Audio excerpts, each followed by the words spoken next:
بتا کون ہے تیرا پالنے والا؟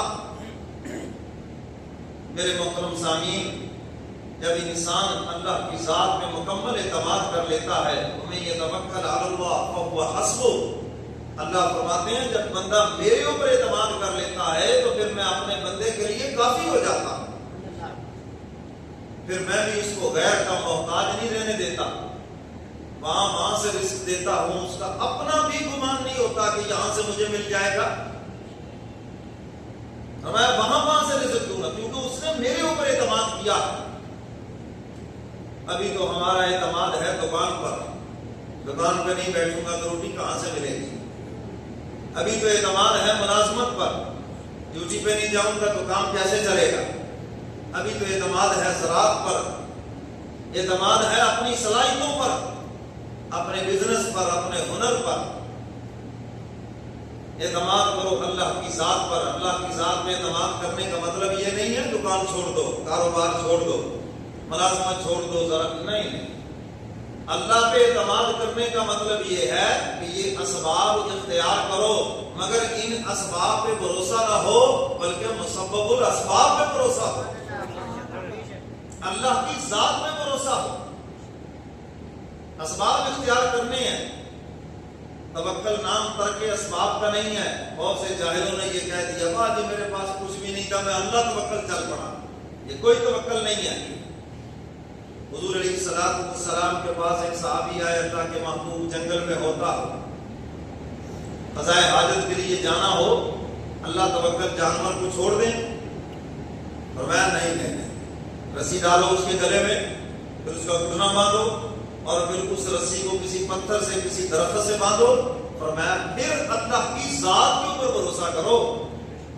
یہ ظاہری اسباب تم نے اختیار کرنے ہیں، پھر اللہ کی ذات پہ بھروسہ کرنا ہے۔ اب یہی چیز ہے، دکان ہے، ملازمت ہے، زراعت ہے، یہ اسباب اختیار کرنے ہیں سارے، مگر بھروسہ ان پہ نہیں کرنا۔ بھروسہ کس پہ کرنا ہے؟ اللہ۔ سارے بولو کس پہ کرنا ہے؟ اللہ پہ کرنا ہے کہ رزق دینے والا وہ ہے۔ کیونکہ جب کبھی پھر کوئی اسباب ٹوٹیں گے نا، حاجی صاحب کو پھر ہارٹ اٹیک نہیں ہوگا، سمجھ آئیے کہ نہیں؟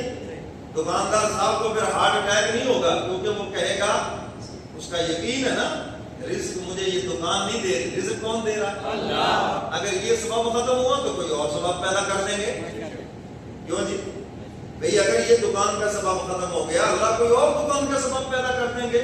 ہو سکتا ہے آپ کے لیے کوئی فیکٹری کا فیصلہ ہو گیا ہو سکتا ہے کوئی آپ کے لیے بڑے کام کا فیصلہ ہو گیا ہو اور آپ یہ چھوڑنا نہیں چاہتے اور اللہ آپ کو بڑے کام پہ لے جانا چاہتے ہیں، تو زبردستی تم سے چھڑوا دیا گیا ہو اور اس کے بدلے کوئی بڑا تمہیں رزق کا دروازہ دینا ہو، کیونکہ رزق دینے والا کون ہے؟ اللہ۔ یہ ہے اللہ کی ذات پر اعتماد، کہ رزق دینے والی وہ ذات ہے۔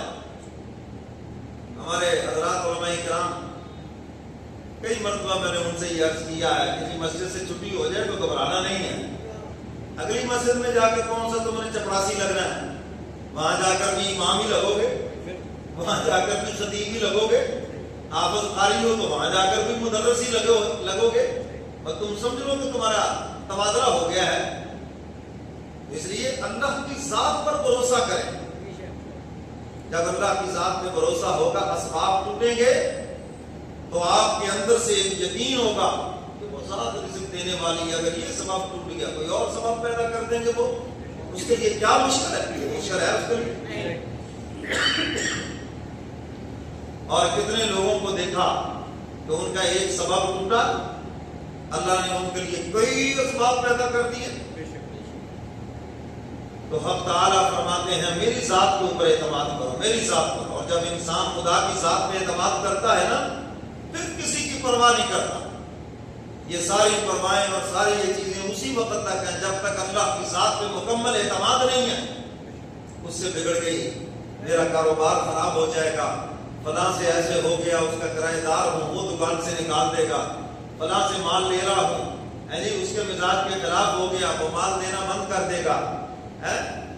یہ ساری چیزوں سے انسان ڈر رہا ہے۔ اور جس دن اللہ کی ذات پہ اعتماد کرے گا، اللہ فرماتے میری ذات پر اعتماد کر، سب کو نکیل ڈال کے تیرا غلام بنا دوں گا، اور یہ سارے اسباب خود بخود تیرے پیچھے پیچھے بھاگتے پھریں گے۔ میرا ہو کر تو دیکھنا ذرا، پھر دیکھنا۔ شیخ سعدی رحمۃ اللہ علیہ جنگل میں ہے، ایک بندے کو دیکھا وہ چیتے پہ سوار ہے۔ بابا سعدی کہنے لگے وہ اللہ کے بندے، یہ تو چیرنے پھاڑنے والا ایک درندہ ہے، تو اس پہ سواری کر رہا ہے، اس کی سواری کا کیا گور ہے مجھے بھی بتا دو، کیا تم نے اس کو سکھایا ہے، مجھے بھی کوئی ایسا گور بتا دو۔ اس نے جاتے جاتے کہا بابا سعدی ایک ہی گور ہے، تو خدا کا ہو جا، ساری مخلوق تیری ہو جائے گی، ہر چیز تیری تابع داری کرے گی جب تو اللہ کی تابع داری کرے گا، جب اس کے محبوب کا فرما بردار بنے گا سب تیرے تابع دار بنیں گے، اور جب تک تو باغی ہے سب تیرے باغی ہیں، تیرے بیوی بچے بھی تیرے باغی ہیں، تیرے ملازم بھی تیرے باغی ہیں، تیرے متحد بھی تیرے باغی ہیں، جن لوگوں سے تیرا لین دین سب کے سب تیرے باغی ہیں۔ تو میرے محترم سامعین، ابراہیم علیہ السلام